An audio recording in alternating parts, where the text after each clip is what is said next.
بسم اللہ الرحمن الرحیم۔ آپ کو معلوم ہے کہ مرزا جہلمی نے ایک غلط مسئلہ بیان کیا تھا اور بالکل اجماع امت کے خلاف 15ویں صدی میں ایک وہ مسئلہ مرزا جہلمی نے بیان کیا کہ پوری امت کے اندر کوئی ایک طبقہ بھی اس مسئلے کا قائل اور حامی نہیں رہا۔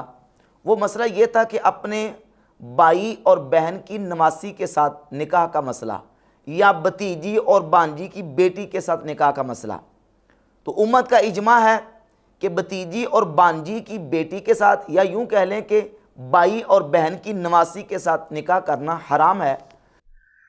ویسے قرآن میں جو سٹارٹ میں ہے وہ اللہ تعالیٰ نے فرمایا کہ تمہاری مائیں تمہارے لیے حرام ہے، تمہاری بیٹیاں، تمہاری بہنیں اور تمہارے بھائی کی بیٹیاں یعنی بھتیجیاں اور تمہاری بھانجیاں، یہ تمہارے لیے حرام ہے۔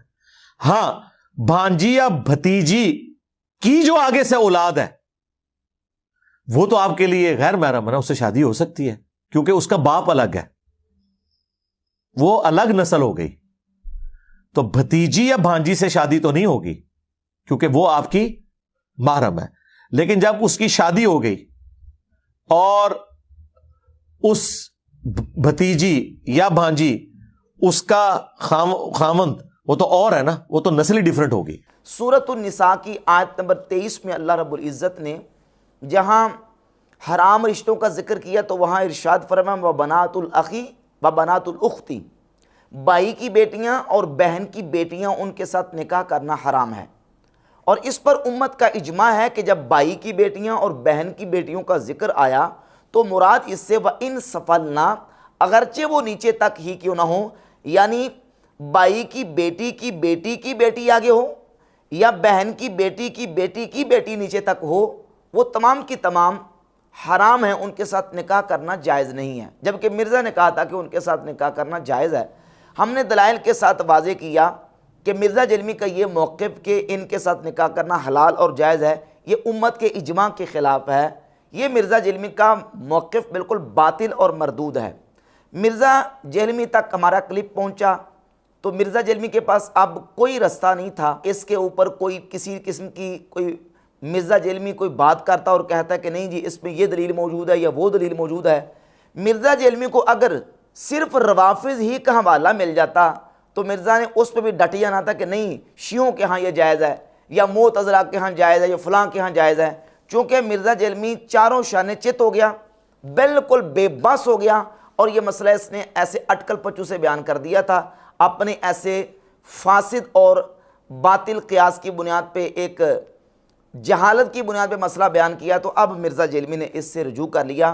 یقیناً رجوع کے اوپر ہم اس کو اپریشیٹ کرتے ہیں اور مرزا جہلمی کو ویلڈن کہتے ہیں کہ مرزا جہلمی نے اس مسئلے پر رجوع کر لیا ہے۔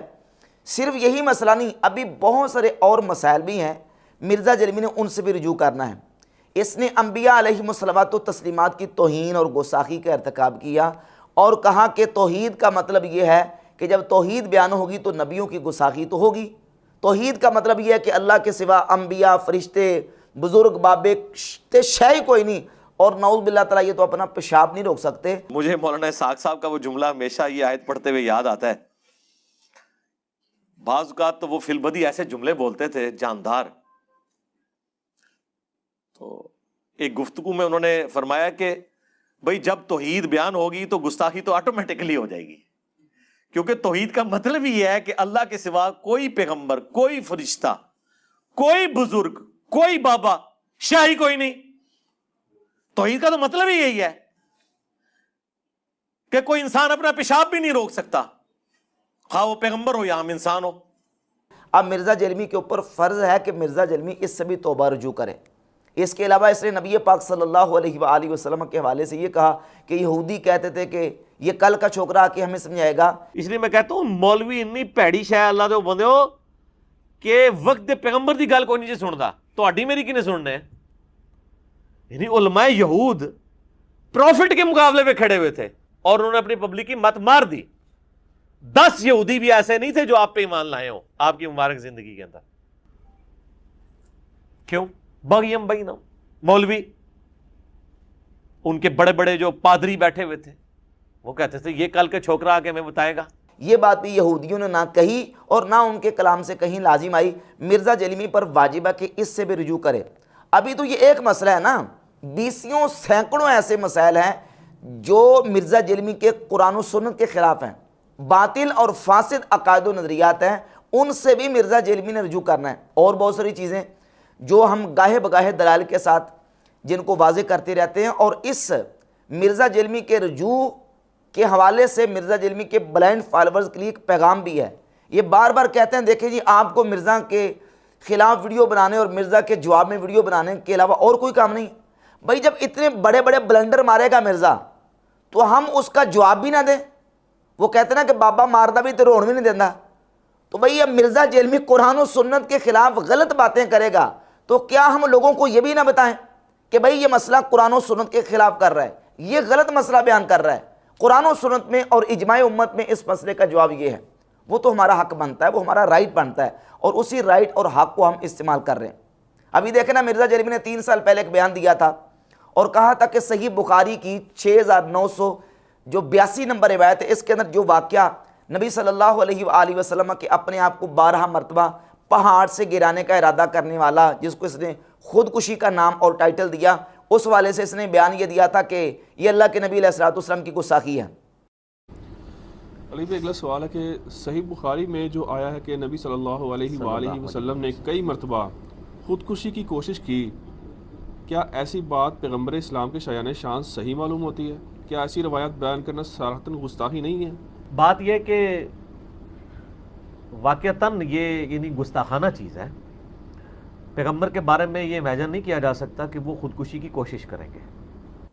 اس نے اس کو توہین اور گستاخی کہا، اور پھر ہم نے اس کو بار بار الزام دیا کہ تم نے اس کو توہین اور گستاخی مانا ہے، اور صحیح بخاری تم نے اپنے ٹیبل پہ رکھی ہوئی ہے۔ صحیح بخاری کے اندر یہ واقعہ موجود ہے۔ امام بخاری اس واقعے کو صحیح سمجھ کے لے کے آئیں کہ غلط سمجھ کے لے کے آئیں؟ امام بخاری اگر غلط سمجھ کے لے کے آئیں تو کہیں فٹ نوٹ پہ امام بخاری نے یہ لکھا ہے کہ یہ واقعہ غلط ہے، یہ اللہ کے نبی کی توہین اور گستاخی ہے۔ اب مرزا چونکہ اس مسئلے میں بے بس اور لاچار ہو چکا تھا، اس کے پاس کوئی جواب نہیں تھا، تو اب 3 سال کے بعد مرزا نے یہ کہا کہ وہ میرے بھی اصل میں جذبات میں میرے منہ سے نکل گیا تھا کہ یہ گستاخی ہے۔ بخاری شریف میں حدیث ہے کہ نبی علیہ السلام نے خودکشی کی کوشش کی، کیا یہ حضور علیہ السلام کے بارے میں گستاخی نہیں ہے؟ نعوذ باللہ۔ دیکھیں میں نے بھی کسی زمانے میں یہ جذبات میں آ کے بول دیا تھا کہ یہ گستاخانہ بات ہے۔ آپ اندازہ کریں کہ اس بندے کی حالت دیکھیں کہ کسی چیز کو گستاخی قرار دینے کے لیے بھی مرزا جیلمی جذبات کا استعمال کرتا ہے۔ جذبات کی بنیاد پہ غصے میں آ کے کسی کو گستاخی کہہ دے گا، کسی کو اسلام کہہ دے گا، اور غلط کو صحیح کہہ دیتا ہے، صحیح کو غلط کہہ دیتا ہے جذبات پہ آ کے۔ تو مرزا جیلمی جو بندہ جذبات سے اس قدر بندہ مغلوب ہو کے باتیں کرتا ہے، اس بندے کا کیا اعتبار ہے؟ اس پر کسی مسئلے میں اعتماد کیا جا سکتا ہے کہ صحیح بخاری کے اندر آنے والا جو واقعہ ہے اس کو اس نے 3 سال پہلے رسول اللہ کی گستاخی قرار دیا، اب جب اس سے کوئی جواب نہیں بن پڑا تو اب یہ کہتا ہے کہ یہ گستاخی نہیں ہے، اصل میں وہ میرے منہ سے اس وقت جذبات میں نکل گیا تھا۔ تو اس طرح کے مرزا جیلمی کے جو چیزیں ہیں اس کو ہم ہائی لائٹ کرتے ہیں، اور دلائل کے ساتھ، کوئی ولگر زبان استعمال نہیں کرتے، کوئی گالم گلوچ نہیں کرتے، کوئی مرزا کو ٹارچر نہیں کرتے، دلائل کے ساتھ حقائق کی روشنی میں ہم اپنے سنی بولے والے مسلمان بھائیوں کو جو بتانا چاہتے ہیں وہ یہ ہے کہ اس کے عقائد فاسد اور باطل نظریات ہیں، اور نہایت گمراہ نہ بلکہ گستاخانہ اس کے عقائد و نظریات ہیں، اور فقہی مسائل بھی اس طرح بیان کرتا ہے کہ اتنے بڑے بلنڈر مار جاتا ہے، یقین جانے کہ صریح قرآن و حدیث کے خلاف مسئلے بیان کرتا ہے۔ ابھی آپ انتظار کریں، ابھی ایک اور مرزا جیلمی سے رجوع ہم نے کروانا ہے، اور مرزا جیلمی کے بلائنڈ فالورز تیار ہو جائیں۔ قرآن کے صریح خلاف مسئلہ بیان کیا مرزا جیلمی نے، ابھی انشاءاللہ تعالی ہم اس کو بیان کریں گے اور واضح کریں گے کہ کون سا مسئلہ مرزا جیلمی نے صریح قرآن کے خلاف کیا ہے، اور ایک مسئلے کے اندر مرزا نے 3 غلطیوں کا ارتکاب کیا ہے۔ دلائل کے ساتھ ہم اس کو انشاءاللہ تعالی ایکسپوز کریں گے۔